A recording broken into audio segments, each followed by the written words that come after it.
اسرائیل کی ایران کے خلاف جوابی حملے کی انتہائی خفیہ معلومات لیک ہو گئیں۔ یہ خفیہ معلومات مڈل ایسٹ اسپیکٹیٹر نامی ٹیلی گرام اکاؤنٹ پر شائع کی گئی ہیں اور ان دستاویزات پر 15 اور 16 اکتوبر کی تاریخ درج ہے۔ امریکی میڈیا کے مطابق ٹیلی گرام اکاؤنٹ پر اپلوڈ ہونے والی یہ دستاویزات وائرل ہونا شروع ہو گئی ہیں، جس کے بعد امریکہ نے تحقیقات کا آغاز کر دیا ہے۔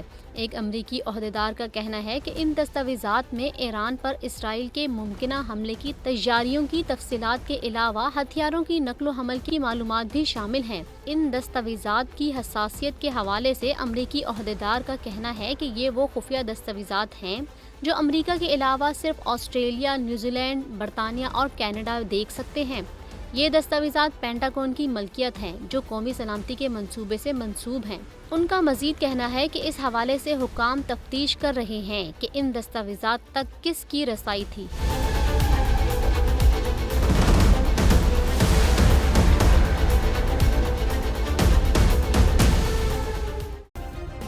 سبسکرائب کریں اور بیل دبائیں تاکہ کوئی خبر رہ نہ جائے۔